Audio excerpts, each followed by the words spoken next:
ओम नमो भगवते वासुदेवाय। आप सभी का हमारे YouTube चैनल पर हार्दिक स्वागत है। आज पूर्णिमा के दिन आइए सुने श्री सत्यनारायण भगवान की कथा, विष्णु चालीसा पाठ और आरती। शास्त्रों में बताया गया है कि सत्यनारायण व्रत कथा का पाठ करने से व्यक्ति को 1000 यज्ञ करने के बराबर पुण्य फल की प्राप्ति होती है। सत्यनारायण भगवान व्रत कथा में भगवान विष्णु के सत्य स्वरूप के बारे में बताया गया है। इस व्रत का पाठ करने से घर में सुख समृद्धि का वास होता है और भगवान विष्णु की कृपा सदैव बनी रहती है। इसलिए कथा को आप पूरा श्रद्धा और भक्ति के साथ अवश्य सुने। प्रेम से बोले श्री लक्ष्मी नारायण भगवान की जय हो। एक समय की बात है, नैमिषारण्य तीर्थ में शौनक आदि 88,000 ऋषियों ने श्री सूत जी से पूछा, हे प्रभु, इस कलयुग में वेद विद्या रहित मनुष्यों को प्रभु भक्ति किस प्रकार मिल सकती है तथा उनका उद्धार कैसे होगा।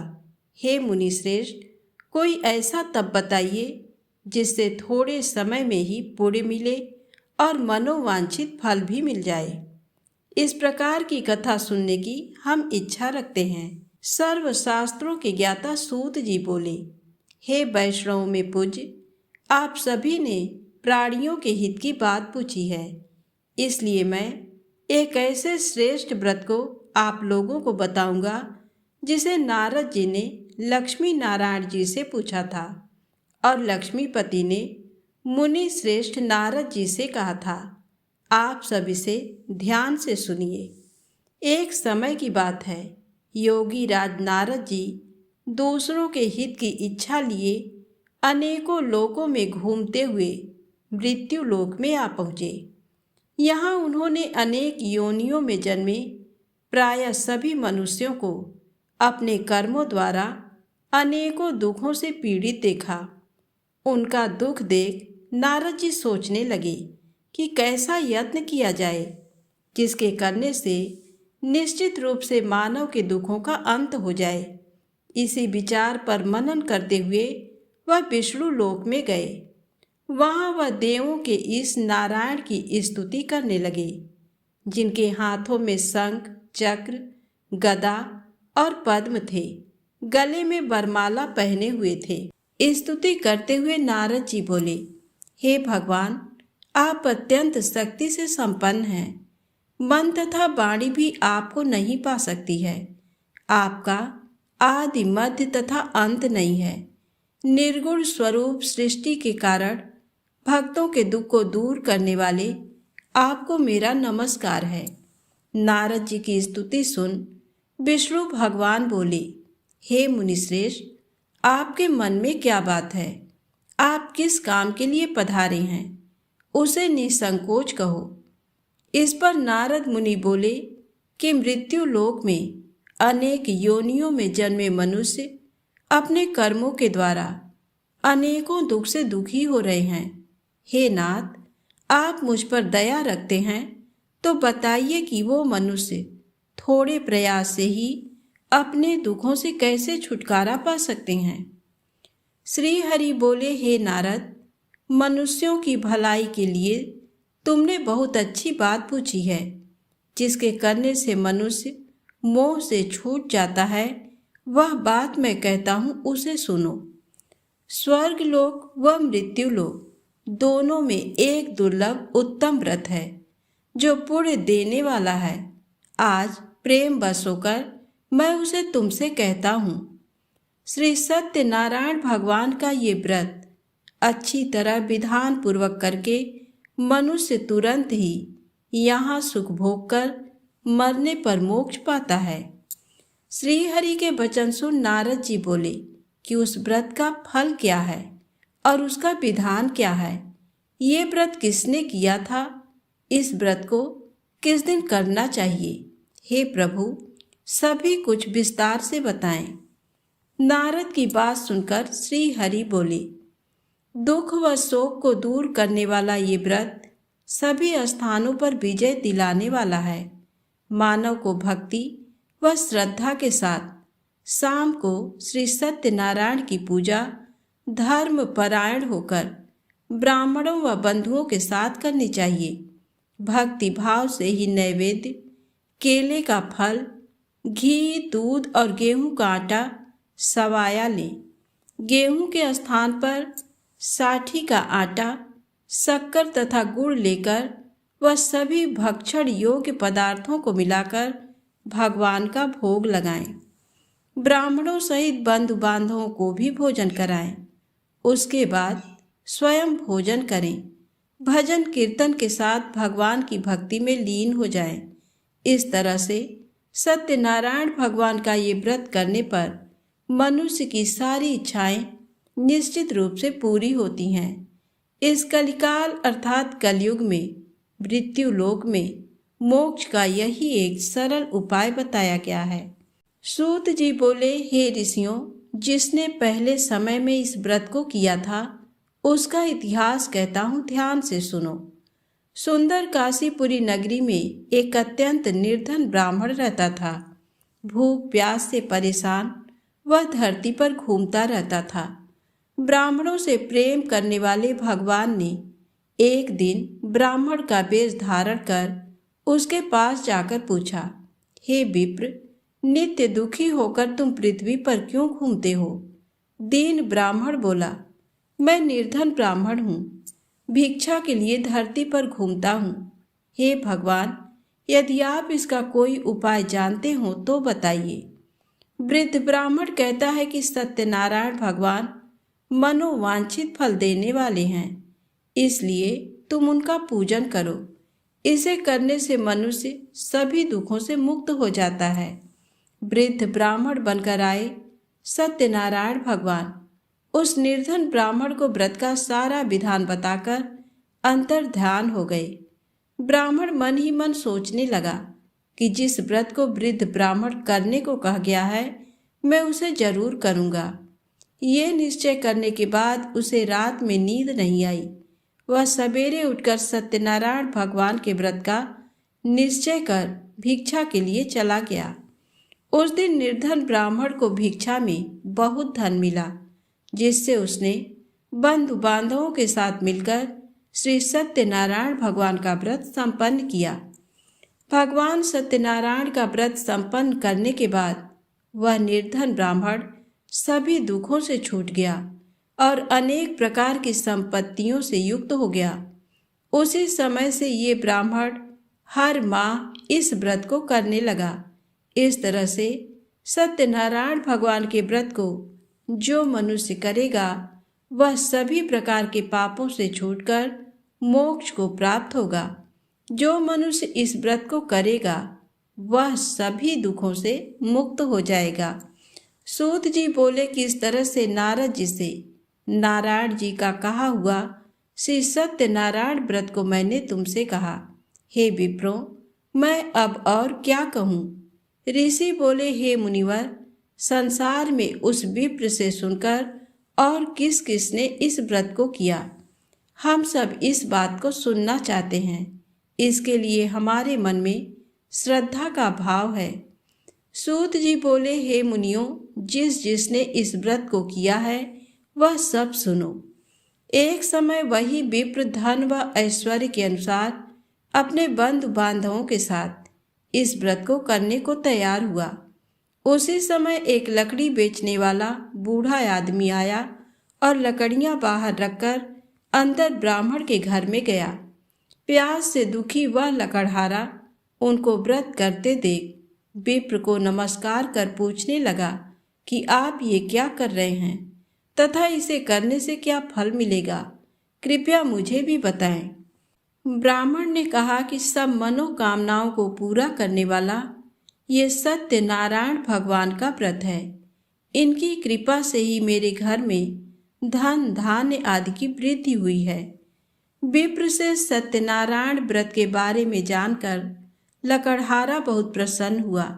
चरणामृत लेकर वह प्रसाद खाने के बाद वह अपने घर गया।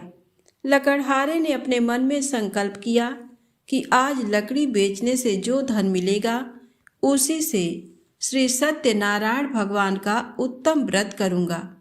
मन में इस विचार को ले बूढ़ा आदमी सिर पर लकड़ियां रख उस नगर में बेचने गया जहां धनी लोग ज्यादा रहते थे। उस नगर में उसे अपनी लकड़ियों का दाम पहले से 4 गुना अधिक मिलता है। बूढ़ा प्रसन्नता के साथ दाम लेकर केले, शक्कर, घी, दूध, दही और गेहूं का आटा ले और सत्यनारायण भगवान के व्रत की अन्य सामग्रियां लेकर अपने घर गया। वहां उसने अपने बंधु बांधवों को बुलाकर विधि विधान से सत्यनारायण भगवान का पूजन और व्रत किया। इस व्रत के प्रभाव से वह बूढ़ा लकड़हारा धन, पुत्र आदि से युक्त होकर संसार के समस्त सुख भोग अंतकाल में वैकुंठ धाम चला गया। सूत जी बोले, हे श्रेष्ठ मुनियों, अब आगे की कथा कहता हूँ। पहले समय में उल्कामुख नाम का एक बुद्धिमान राजा था। वह सत्यवक्ता और जितेंद्री था। प्रतिदिन देव स्थानों पर जाता और निर्धनों को धन देकर उनके कष्ट दूर करता था। उसकी पत्नी कमल के समान मुख वाली तथा सती साध्वी थी। भद्रशिला नदी के तट पर उन दोनों ने श्री सत्यनारायण भगवान का व्रत किया। उसी समय साधु नाम का एक वैश्य आया। उसके पास व्यापार करने के लिए बहुत सा धन भी था।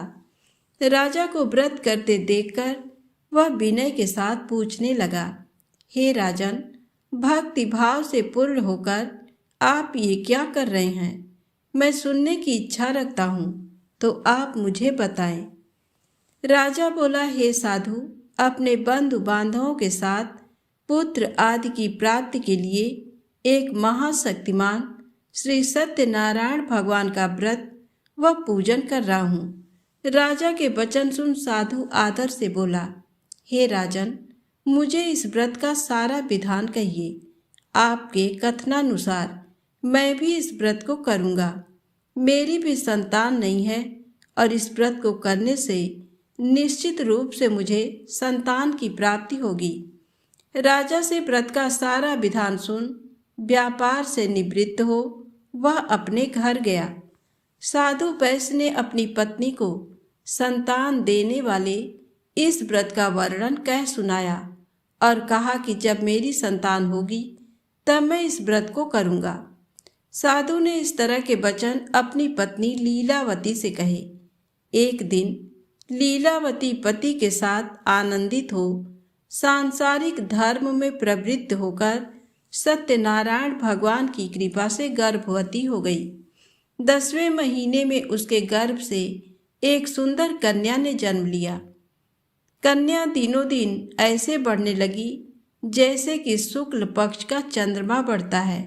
माता पिता ने अपनी कन्या का नाम कलावती रखा। एक दिन लीलावती ने मीठे शब्दों में अपने पति को याद दिलाया कि आपने सत्यनारायण भगवान के जिस व्रत को करने का संकल्प किया था उसे करने का समय आ गया है। आप इस व्रत को करिए।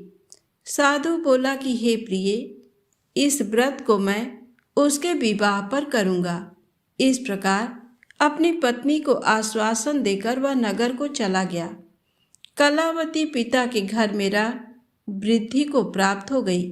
साधु ने एक बार नगर में अपनी कन्या को सखियों के साथ देखा तो तुरंत ही दूत को बुलाया और कहा कि मेरी कन्या के योग्य वर देखकर आओ। साधु की बात सुनकर दूत कंचन नगर में पहुंचा और वहां देखभाल कर लड़की के सुयोग्य वणिक पुत्र को ले आया। सुयोग्य लड़के को देख साधु ने बंधु बांधवों को बुलाकर अपनी पुत्री का विवाह कर दिया। लेकिन दुर्भाग्य की बात ये कि साधु ने अभी भी श्री सत्यनारायण भगवान का व्रत नहीं किया। इस पर श्री भगवान क्रोधित हो गए और श्राप दिया कि साधु को अत्यधिक दुख मिले। अपने कार्य में कुशल साधु बनिया जमाई को लेकर समुद्र के पास स्थित होकर रत्नसारपुर नगर में गया। वहां जाकर दामाद ससुर दोनों मिलकर चंद्रकेतु राजा के नगर में व्यापार करने लगे। एक दिन भगवान सत्यनारायण की माया से एक चोर राजा का धन चुराकर भाग रहा था। उसने राजा के सिपाहियों को अपना पीछा करते देख चुराया हुआ धन वहां रख दिया जहां साधु अपने जमाई के साथ ठहरा हुआ था। राजा के सिपाहियों ने साधु बैस के पास राजा का धन पड़ा देखा तो वह ससुर जमाई दोनों को बांधकर प्रसन्नता से राजा के पास ले गए और कहा कि उन दोनों चोरों को हम पकड़ लाए हैं, आप आगे की कार्यवाही की आज्ञा दें। राजा की आज्ञा से उन दोनों को कठिन कारावास में डाल दिया गया और उनका सारा धन भी उनसे छीन लिया गया। श्री सत्यनारायण भगवान के श्राप से साधु की पत्नी भी बहुत दुखी हुई। घर में जो धन रखा था उसे चोर चुरा ले गए। शारीरिक तथा मानसिक पीड़ा व भूख प्यास से अति दुखी हो अन्न की चिंता में कलावती ब्राह्मण के घर गई। वहां उसने श्री सत्यनारायण भगवान का व्रत होते देखा, फिर कथा भी सुनी। वह प्रसाद ग्रहण कर रात को घर वापस आई। माता ने कलावती से पूछा कि हे पुत्री, अब तक तुम कहाँ थी? तेरे मन में क्या है? कलावती ने अपनी माता से कहा, हे माता, मैंने एक ब्राह्मण के घर में श्री सत्यनारायण भगवान का व्रत देखा है। कन्या के वचन सुन लीलावती भगवान के पूजन की तैयारी करने लगी।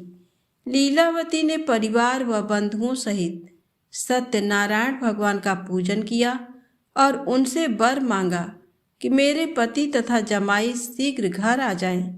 साथ ही ये भी प्रार्थना की कि हम सबका अपराध क्षमा करें।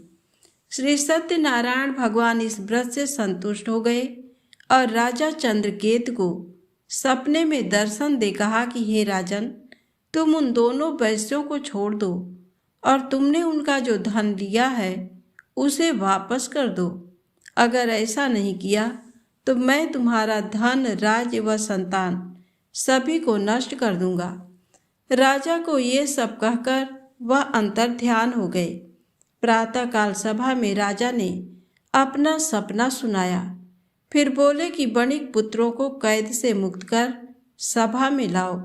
दोनों ने आते ही राजा को प्रणाम किया। राजा मीठी वाणी में बोला, हे महानुभाव, भाग्यवश ऐसा कठिन दुख तुम्हें प्राप्त हुआ है, लेकिन अब तुम्हें कोई भय नहीं है।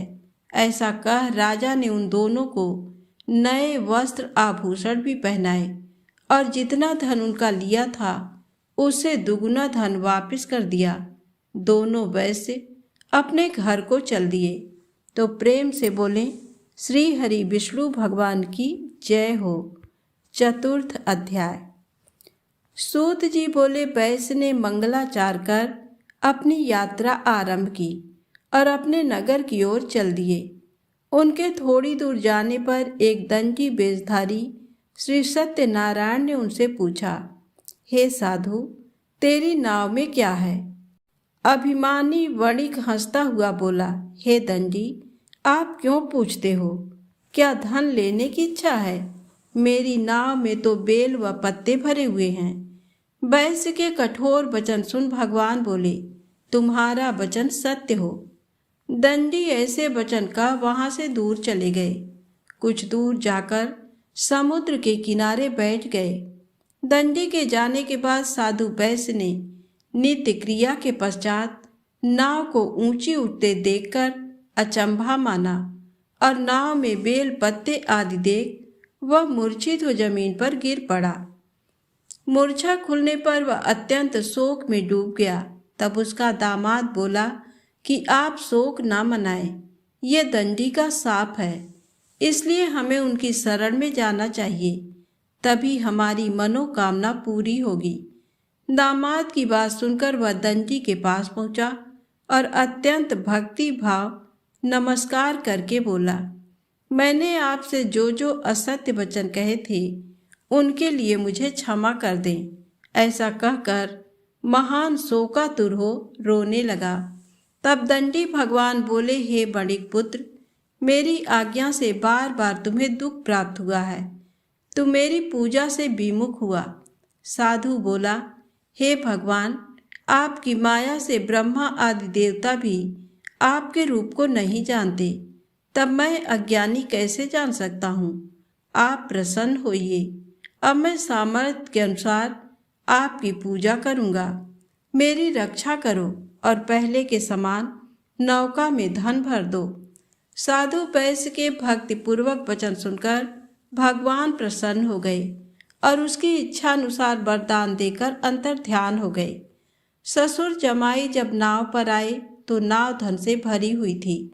फिर वहीं अपने अन्य साथियों के साथ सत्यनारायण भगवान का पूजन कर अपने नगर को चल दिए। जब नगर के नजदीक पहुँचे तो दूत को घर पर खबर करने के लिए भेज दिया। दूत साधु की पत्नी को प्रणाम कर कहता है कि मालिक अपने दामाद सहित नगर के निकट आ गए हैं। दूत की बात सुन साधु की पत्नी लीलावती ने बड़े हर्ष के साथ सत्यनारायण भगवान का पूजन कर अपनी पुत्री कलावती से कहा कि मैं अपने पति के दर्शन को जाती हूँ, तू कार्य पूर्ण कर शीघ्र आ जा। माता के ऐसे वचन सुन कलावती जल्दी में प्रसाद छोड़ अपने पति के पास चली गई। प्रसाद की अवज्ञा के कारण श्री सत्यनारायण भगवान रुष्ट हो गए और नाव सहित उसके पति को पानी में डुबो दिया। कलावती अपने पति को वहां न पाकर रोती हुई जमीन पर गिर गई। नौका को डूबा हुआ देख वह कन्या को रोता देख साधु दुखी होकर बोला कि हे प्रभु, मुझसे तथा मेरे परिवार से जो भूल हुई है उसे क्षमा करें।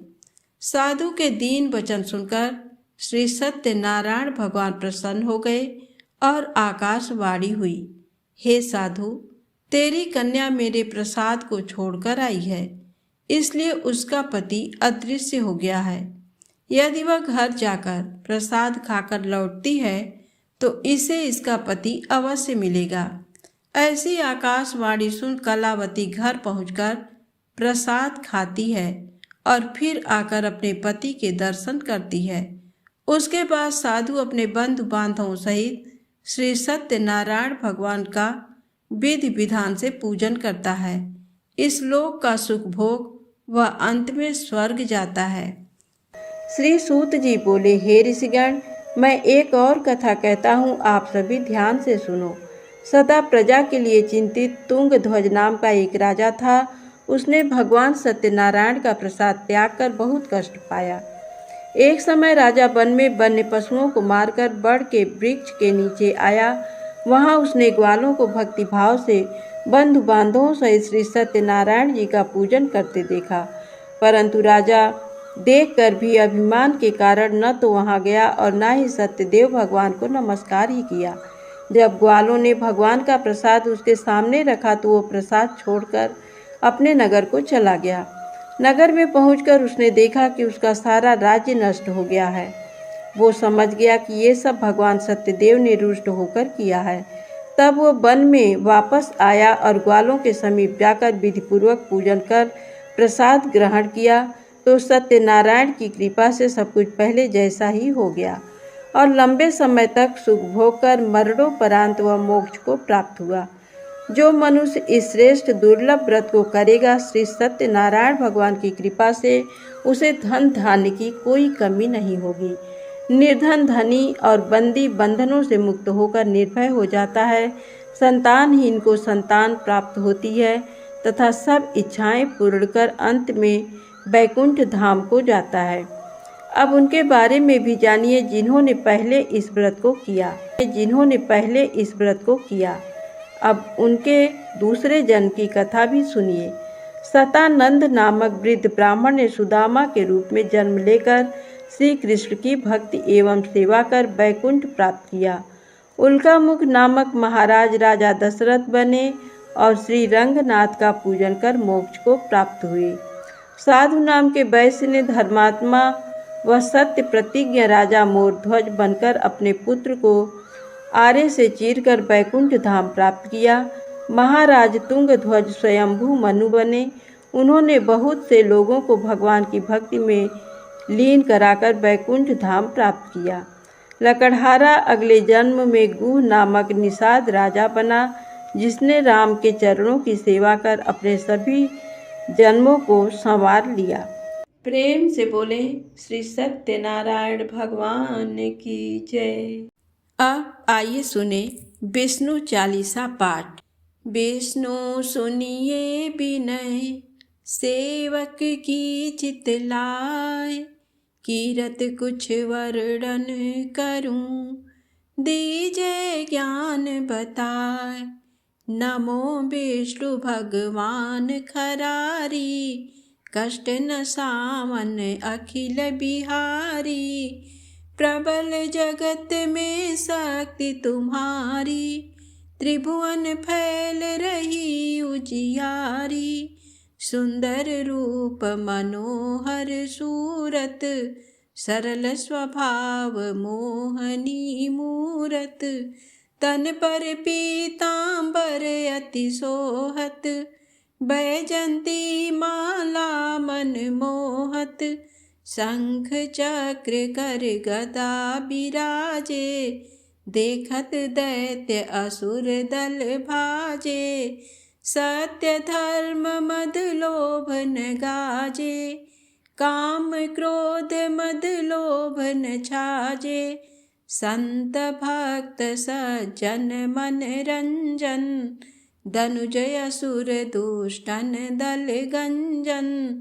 सुख उपजाय कष्ट सब भंजन, दोष मिटाय करत जन सज्जन।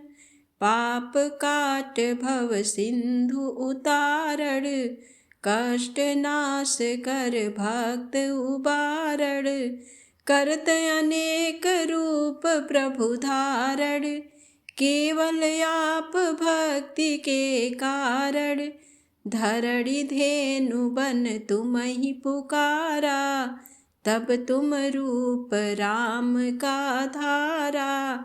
भार उतार असुर दल मारा, रावण आदिक को संहारा। आप वराह रूप बनाया, हिरण्याक्ष को मार गिराया।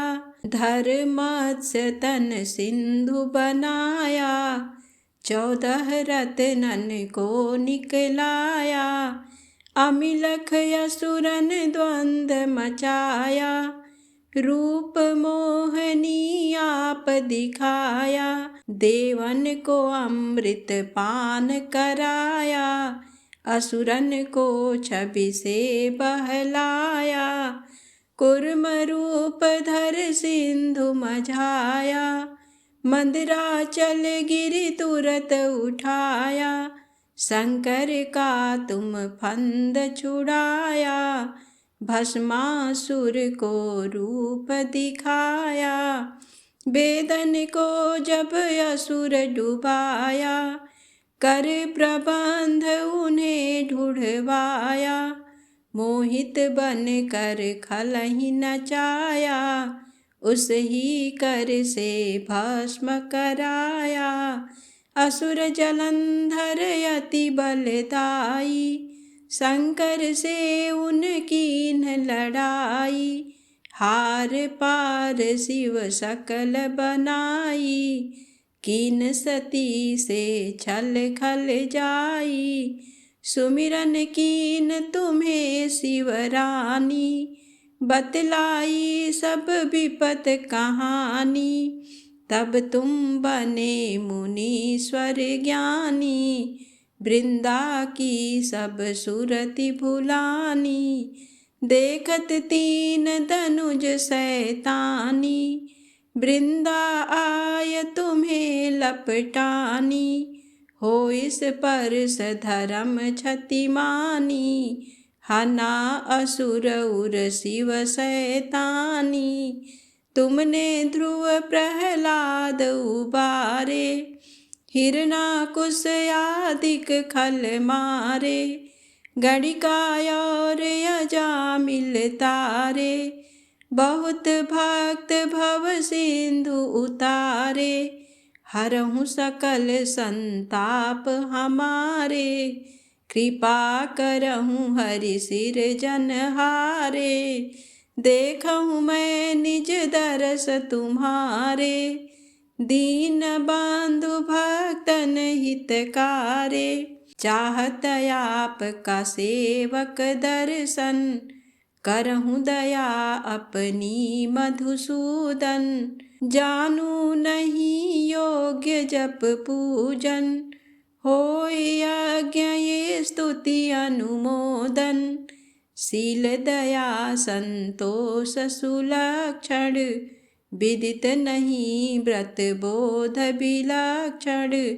करहूँ आपका किस विधि पूजन, कुमति बिलोक होत दुख भीषण।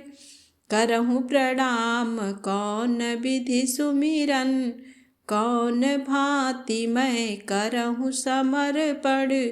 सुर मुनि करत सदा सेवकाई, हर्षित रहत परम गति पाई।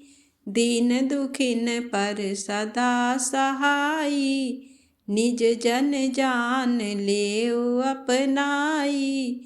पाप दोष संताप नसाओ, भव बंधन से मुक्त कराओ। सुत संपत्ति दे सुख उपजाओ, निज चरणन का दास बनाओ। भक्त सदा ये विनय सुनावे, पढ़े सुने जो जन सुख पावे। प्रेम से बोले विष्णु भगवान की जय हो। सत्यनारायण भगवान की आरती। ओम जय लक्ष्मी रमणा, स्वामी जय लक्ष्मी रमणा। सत्यनारायण स्वामी, सत्यनारायण स्वामी, जनपातक हरड़ा। ओम जय लक्ष्मी रमणा। रत्न जड़ित सिंहासन, अद्भुत छवि राजे। नारद करत निराजन, नारद करत निराजन, घंटा ध्वनि बाजे। ओम जय लक्ष्मी रमणा। प्रकट भये कलिकारण, द्विज को दर्श दियो। बूढ़ा ब्राह्मण बन कर, बूढ़ा ब्राह्मण बन कर, कंचन महल कियो। ओम जय लक्ष्मी रमणा। दुर्बल भील कठारो, जिन पर कृपा करी। चंद्रचूड़ एक राजा, चंद्रचूड़ एक राजा, तिनकी विपत्ति हरी। ओम जय लक्ष्मी रमणा। वैश्य मनोरथ पायो, श्रद्धा तज दीन्ही। सो फल भोग्यो प्रभु जी, सो फल भोग्यो प्रभु जी, फिर स्तुति कीन्ही। ओम जय लक्ष्मी रमणा। भाव भक्ति के कारण, छिन छिन रूप धर्यो। श्रद्धा धारण कीन्ही, श्रद्धा धारण कीन्ही, तिनको काज सर्यो। ओम जय लक्ष्मी रमणा। ग्वाल बाल संग राजा, वन में भक्ति करी। मन वांछित फल दीन्हो, मन वांछित फल दीन्हो, दीन दयाल हरि। ओम जय लक्ष्मी रमणा। चढ़त प्रसाद सवायो, कदली फल मेवा। धूप दीप तुलसी से, धूप दीप तुलसी से, राजी सत्य देवा। ओम जय लक्ष्मी रमणा। श्री सत्यनारायण जी की आरती जो कोई नर गावे, रिद्धि सिद्धि सुख संपत्ति सहज रूप पावे। ओम जय लक्ष्मी रमणा, जय लक्ष्मी रमणा। स्वामी जय लक्ष्मी रमणा, सत्यनारायण स्वामी, सत्यनारायण स्वामी, जनपातक हरड़ा। ओम जय लक्ष्मी रमणा। प्रेम से बोले सत्यनारायण भगवान की जय।